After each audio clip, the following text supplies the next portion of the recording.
Hello students, welcome to mister education. आज हम क्षितिज भाग 2 नेताजी के चश्मे पार्ट का जो हमारा बचा हुआ पार्ट है वो पढ़ेंगे। जिस भी स्टूडेंट ने पार्ट 1 नहीं देखा है पहले वो हमारा पार्ट 1 देखे, जिससे उसको ये वाला पार्ट भी ज़्यादा अच्छे से समझ में आएगा। तो चलिए शुरू करते हैं। अब आप फुल कंसंट्रेशन से सुनना।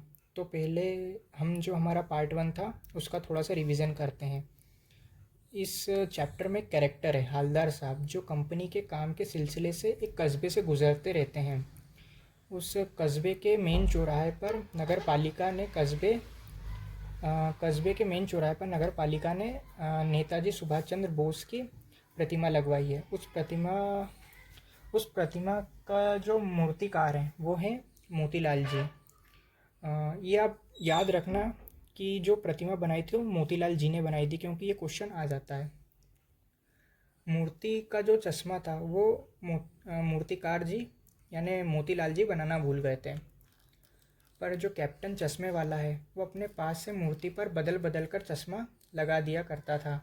और हवलदार साहब कस्बे से गुजरते, मूर्ति का चश्मा देखते, पान खाते और हर बार नया नया चश्मा होने पर टिप्पणी करते हैं।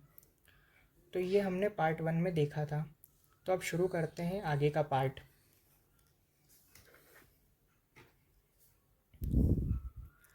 पान वाले के लिए एक ये मज़ेदार बात थी, लेकिन हवलदार साहब के लिए चकित और द्रवित करने वाली।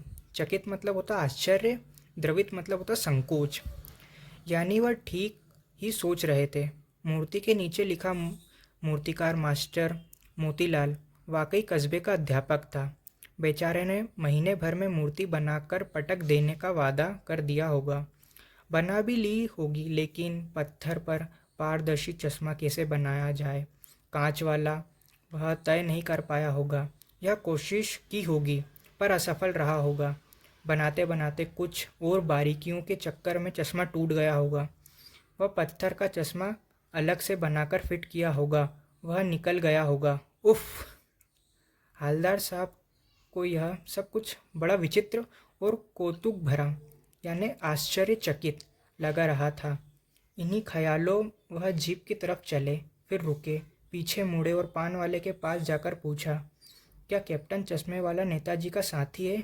क्या आज़ाद हिंद फौज का भूतपूर्व सिपाही? भूतपूर्व मतलब होता है पहले रह चुका हो। पान वाला नया पान खा रहा था।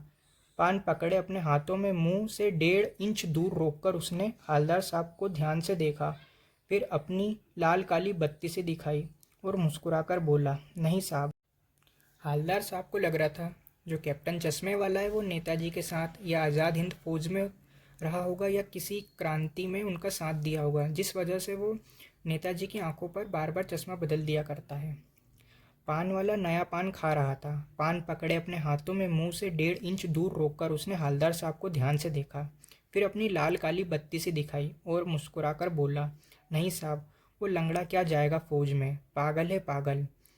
वो देखो, वो आ रहा है, आप इसी से बात कर लो, फ़ोटो वोटो छपवा दो उसकी कहीं। जो कैप्टन था वो लंगड़ा था और जो पान वाला था अब उसकी बातों से लग रहा था कि अब वो हवलदार साहब को और कुछ बताना नहीं चाहता है। तो वो उनसे बोलता है कि आप सीधे कैप्टन से बात कर लो, उसके साथ फ़ोटो वोटो खिंचा लो। हवलदार साहब को पान वाले द्वारा एक देशभक्त का इस तरह मजाक उड़ाए जाना अच्छा नहीं लगा। मुड़कर देखा तो अवाक रह गए। एक बेहद बुढ़ा मरियल सा लंगड़ा आदमी, सिर पर गंदी टोपी, आंखों पर काला चश्मा लगाए, एक हाथ में एक छोटी सी संदूकची यानी वो जो डब्बा नहीं रहता एक छोटा सा जिसको लेके यानी संदूक टाइप का जो पुराने ज़माने में था, दूसरे हाथ में एक बांस पर टांगे बहुत से चश्मे लिए अभी अभी एक गली से निकला था और अब एक बंद दुकान के सहारे अपना बांस टिका रहा था। तो इस बेचारे की दुकान भी नहीं थी, फिर फेरी लगाता था। फेरी लगाता मतलब जैसे कि जो घूम घूम के बेचते हैं ना, उनको बोलते हैं फेरी लगाते हैं। हवलदार साहब चक्कर में पड़ गए, पूछना चाहते थे इसे कैप्टन क्यों कहते हैं, क्या यही इसका वास्तविक नाम है, लेकिन पान वाले ने साफ बता दिया था कि अब वह इस बारे में और बात करने को कुछ तैयार नहीं है। ड्राइवर भी बेचैन था, काम भी था।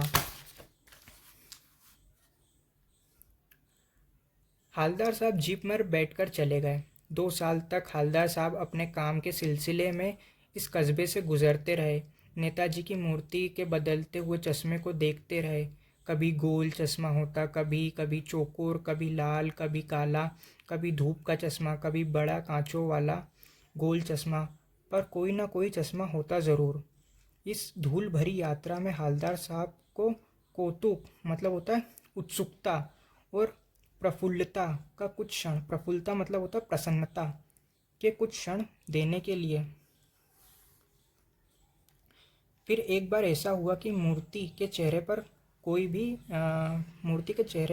भी कैसा भी चश्मा नहीं था। उस दिन पान की दुकान भी बंद थी, चौराहे पर अधिकांश दुकानें बंद थी। अगली बार मूर्ति की आंखों पर चश्मा नहीं था। हालदार साहब ने पान खाया और धीरे से पान वाले से पूछा, क्यों भाई, क्या बात है, आज तुम्हारे नेताजी की आंखों पर चश्मा नहीं है? पान वाला उदास हो गया। उसने पीछे मुड़कर मुंह से पान नीचे थूका और सिर झुकाकर अपनी धोती से सारे आंसू पोंछते हुए बोला, साहब कैप्टन मर गया।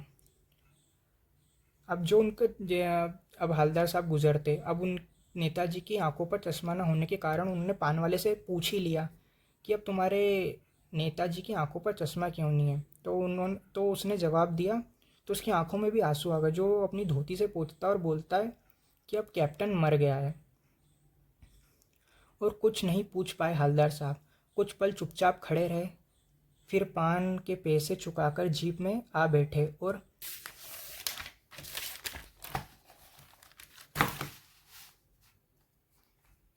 कस्बे की हृदय स्थली मतलब बीच चौराहे, यहाँ पे हृदय स्थली मतलब होता है बीच चौराहे का मीन्स हो रहा है, में सुभाष की प्रतिमा अवश्य ही प्रतिष्ठित होगी, लेकिन सुभाष की आंखों पर चश्मा नहीं होगा क्योंकि मास्टर बनाना भूल गया और कैप्टन मर गया।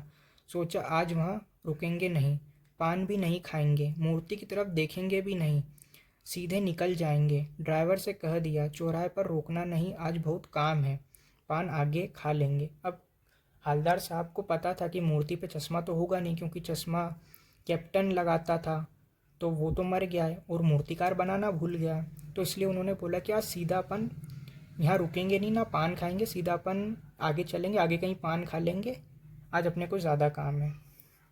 लेकिन आदत से मजबूर आंखें चौराहे आते ही मूर्ति की तरफ उठ गईं। मगर अब उनकी 2-3 साल से जो आदत थी कि कस्बे में घुसते से ही मूर्ति को देखना, मूर्ति का चश्मा देखना, तो वो आदत पड़ गई थी, तो उनकी नज़रें खुद ब खुद उड़ गईं उस तरफ को। कुछ ऐसा देखा कि चीखें, रोको, जीप स्पीड में थी। ड्राइवर ने ज़ोर से ब्रेक मारा। रास्ता चलते लोग देखने लगे। जीप रुकते ना रुकते हालदार साहब जीप से कूदकर तेज़ तेज़ कदमों से मूर्ति की तरफ लपके और उसके ठीक सामने जाकर अटेंशन में खड़े हो गए।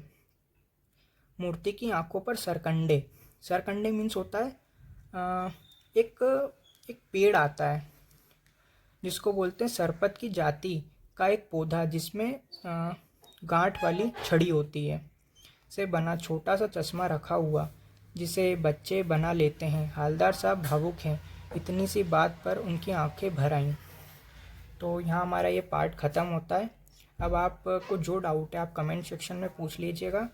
और ये हमारा पूरा पार्ट ख़त्म हो चुका है, तो आप खुद से पढ़िएगा और जीवन परिचय इसको बहुत अच्छे से पढ़िएगा, क्योंकि इसमें से क्वेश्चन आएंगे जो आपको आगे मदद करेंगे बहुत ज़्यादा।